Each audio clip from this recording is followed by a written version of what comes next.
네, 안녕하세요. 히스잉글ish의 히스입니다. 오늘 중세 유럽 사회가 변화하다에 대해서 배워보도록 하겠습니다. 오늘 순서는요, 십자군 전쟁, 도시의 발달과 장원의 해체, 중앙집권 국가의 등장 순으로 배워보도록 할 건데요. 우리 저번 시간에 뭐 배운지 기억 안 나는 친구들 저 위에 가서 보고 와야겠죠. 비잔티움 제국 공부하고 오셔야 됩니다.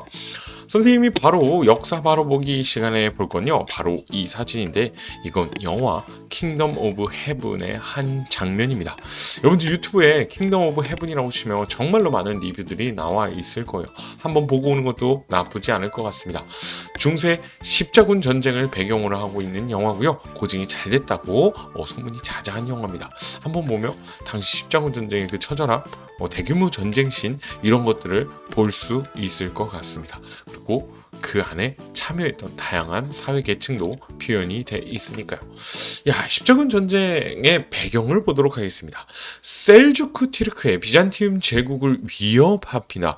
이게 뭔 소리냐? 셀주크 티르크라는 민족이 이제 그쪽 소아시아 쪽에서 상당히 강력해지고 있었어요.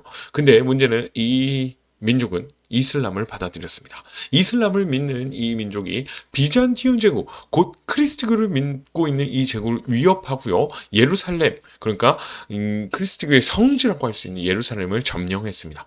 비잔티움 제국 황제가 더 이상 자신의 힘으로는 할 수 없을 것 같으니 서로마 교회에, 다르게 얘기하며 당시 신성로마 제국 이러한 나라들에게 도움을 요청합니다. 그래서 이 교황이 전쟁 참여를 호소해요. 그게 클레르몽 공의회라는 건데, 이 클레르몽이라는 곳에서 우리는 십자군 전쟁, 곧 신이 말씀하시는 저 예루살렘 성지를 탈환해야 합니다 라고 하면서 전쟁에 참여하자라는 호소를 하게 됩니다. 이게 그 클레르몽 공의회에서 연설하는 교황 우르바누스 2세에 나타나는 그 그림인데요. 셀주크 티르크가 예루살렘을 점령하자 비잔틴 제국 황제는 로마 교황에게 도움을 요청했고요. 로마 교황은 각국의 십자군 파견을 호소합니다. 그러면서 각국의 제후, 기사, 상인, 농민 등이 호응하면서 전쟁을 시작합니다. 뿐만 아니요, 왕도 여기에 참여를 하죠. 점차 상업적 목적으로 변질되기 시작했다라는 문제점이 발생했죠. 처음에는요, 정말로 많은 사람들이 신앙적으로 우리 저 성지를 이교도들에게서부터 우리가 탈환하자라는 마음으로 참여한 사람들이 많았다고 합니다. 그리고 그 사람들은 전쟁이 점점 장기화되자 상업적 목적으로 변질되는 현상들이 나타나게 돼요. 이 전쟁으로 우리가 한번 돈을 제대로 벌어보자 라는 목적으로 참여하는 사람들이 있었다는 거죠. 그래서 결과는요, 성지 회복을 실패하게 돼요.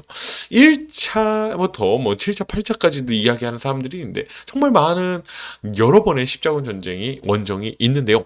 1차 십자군에서 성지를 탈환합니다. 하지만 그 이후에 성지를 뺏기게 되고요. 계속해서 성지를 다시 회복하지 못합니다. 영향은요, 교황의 권위가 하락돼요. 당연하죠. 교황이 우리 십자군을 일으켜서 성지를 탈환하자 했는데 계속해서 탈환하지 못하고 하니까 성과가 없으니까 교황의 권위가 하락하게 되죠. 그리고 전쟁에 참여했던 다양한 기사와 제후들의 세력도 약화되게 됩니다. 약화되게 돼요. 왜냐면 생각해보세요. 집도 나와 말을 타고 성지로 가는 길, 이게 장난 아니겠죠. 그러면서 죽고 오기도 하고요. 재산을 막대하게 쏟아부으기도 하고요. 얻어내는 건 없잖아요. 그러니 세력이 약화되고요. 상대적으로 교황과 제후 기사가 세력이 약화되다 보니까 왕권이 강화된다라는 효과가 있었어요. 여러분들 중세시대는요, 왕권이 상당히 약했습니다. 이걸 선생님 뭐라고 했죠? 지방 분권이라고 했잖아요. 제후들에게 힘이 있었기 때문에. 그런데 이 사람들의 힘이 약해지니 역시 상대적으로 왕권이 강화되고요. 지중해 무역이 활성화되기도 합니다. 지중해 배를 타고 가는 사람들이 많았어요. 이 십자군 전쟁으로 인해서 셀주크 투르크와의 이 지중해 무역이 활성화되는 효과들도 있었다라는 거예요. 지도를 봐야겠죠. 여러분들 보면 여기 클레르몽이라는 곳이 있죠. 이 클레르몽에서 공예가 있고 이 리옹을 거쳐서 많은 사람들이 십자군 전쟁을 여기 예루살렘으로 떠납니다. 선생님이 구글 지도에 한번 쳐봤거든요. 도보로 대략 4,000km 정도 됩니다. 4,000km가 좀 안 되는데요. 생각을 해봐요. 4,000km? 어마어마한 거리죠. 서울과 부산이 400km 정도 됩니다.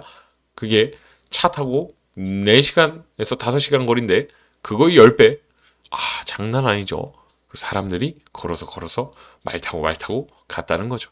하지만 예루살렘을 여기 보면 1차 십자군 전쟁에서 원정에서 탈환하고요. 그 이후에는 다 털리게 됩니다.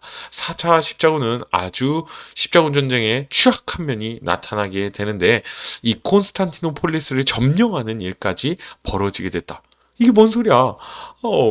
분명히 이슬람으로부터 성지를 탈환해야 되는데 같은 그리스도교라고 할 수 있는 비잔티움 제국의 수도까지 탈환하게 되는 이런 말도 안 되는 일이 벌어지게 되는 게 4차 십자군 원정이고요. 이는 베네치아의 상인들의 요청이 있었다. 한마디로 상업적으로 변질되는 게 바로 이 4차 십자군을 두고 이야기를 합니다.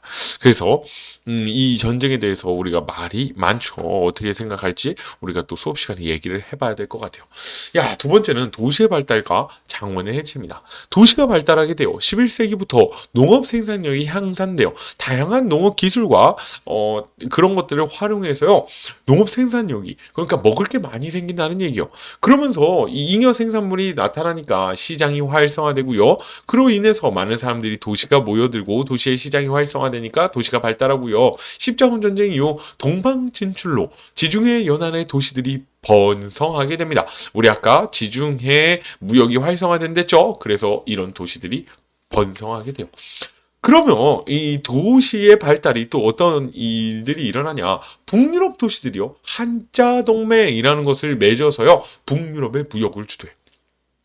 그리고 영주로부터 도시의 자치권을 획득하게 됩니다. 도시의 자치권, 도시가 스스로 운영할 수 있는 권한을 획득하게 돼요. 그래서 도시의 상인과 수공업자들이 동업조합인 뭐를 만들어요? 길드. 여러분들 너무도 익숙하죠? 이 길드라는 걸 결성해서 자신들의 이익을 추구하고 도시를 자체적으로 운영하게 됩니다. 이 길드 여러분들이 게임에서 어떻게 하면 모임으로 이야기를 하는데요. 이게 이 중세 길드에서부터 나타나는 그러한 모습입니다. 이 길드는 이게 직물 길드 이사회라는 렘브란트의 작품인데요.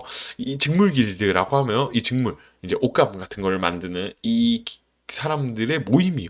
그래서 이 사람들이 자신들의 기술을 전수하기도 하고요. 또 가격도 담합하기도 합니다. 그래서 시장을 유지하기도 하는 긍정적인 기능도 있지만 어찌 보면 자유경제를 침해해서 가격을 자유롭게 경쟁하는 것들을 제한하는 이러한 모습들도 보이는 이 장단점이 있었다라는 겁니다.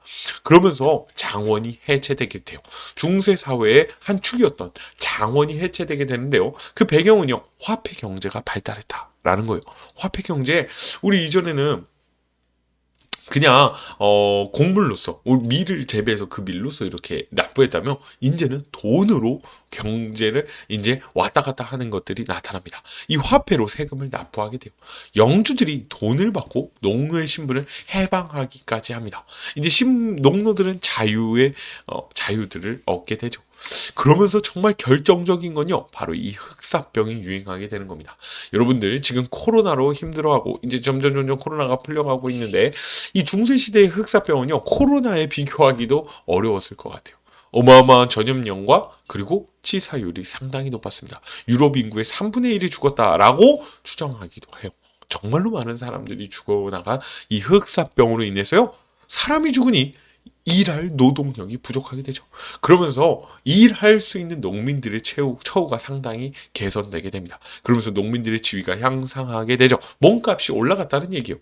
그러면서 이 몸값을 올라간 농민들을 억압하는 영주들이 생겼는데 그로 인해서 농민들이 왜 우리를 억압하냐 하면서 봉기까지 발생하게 됩니다.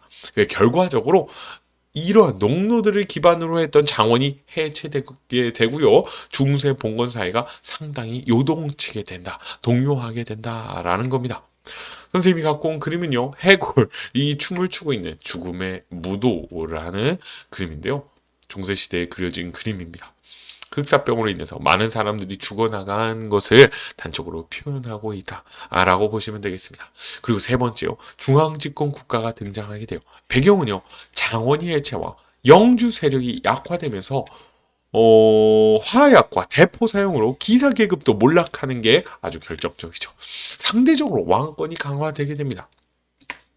그리고 이 백년 전쟁과 장미 전쟁을 이야기하는데, 백년 전쟁, 100년 동안 전쟁을 했던 걸 이야기하는데요. 영국과 프랑스가 왕위 계승권 문제로 싸우게 되고요. 잔다르크, 여러분들 많이 들어본 것 같은데, 이 잔다르크라는 소녀의 등장으로 프랑스가 승리하게 되는 게 백년 전쟁이에요. 100년 동안 100년 내내 전쟁한 건 아니에요. 근데 정말로 긴 기간 동안 100년 동안 이 왕위 계승권 문제 때문에 영국과 프랑스가 전쟁을 했습니다.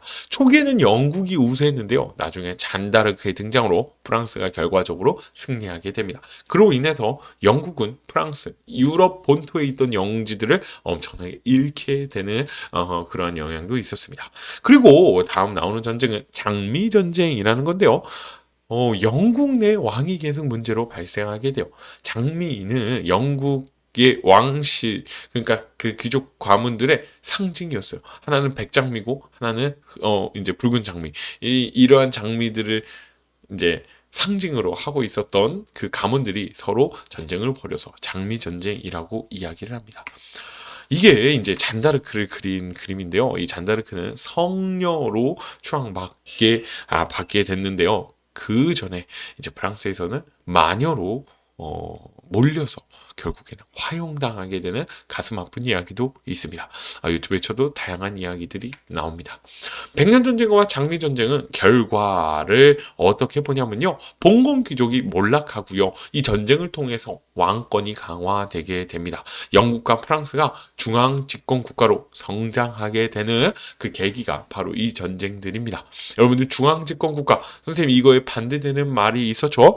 중세 시대는 지방 분권 사회였습니다. 지방 분권이었는데 점점 중앙 집권 국가로, 다르게 얘기하면 왕의 힘이 강화되는 그러한 과정을 거쳐가고 있다라는 걸 여러분들이 생각해주면 좋을 것 같아요. 여러분들 긴 시간 동안 너무 잘 들어줘서 감사합니다. 이번 댓글 이벤트는요, 인간이 전쟁을 하는 이유가 뭘까? 입니다. 우리가 정말 많은 전쟁을 봤어요. 십자군 전쟁으로부터 해서 백년전쟁, 장미전쟁으로 이어지는 다양한 전쟁들을 봤습니다. 인간은 전쟁을 왜 할까요? 종교 때문에, 내가 믿는 종교 때문에, 또는 왕위 계승권, 나의 이익을 위해, 내가 왕이 되기 위해, 또는 나의 이득을 위해 전쟁을 할까요? 여러분들이 생각하는 이유는 뭔가요? 지금도 전쟁이 벌어지고 있습니다. 왜 인간은 전쟁을 할까요? 여러분들의 생각을 한번 듣고 싶네요. 그러면 여러분들 많이들 참여해주면 너무 좋을 것 같고요. 이제 수업 시간에 어떤 이야기가 있을지, 과연 어떤 이야기들이 있을지 기대하는 마음으로 한번 만나보면 좋을 것 같아요.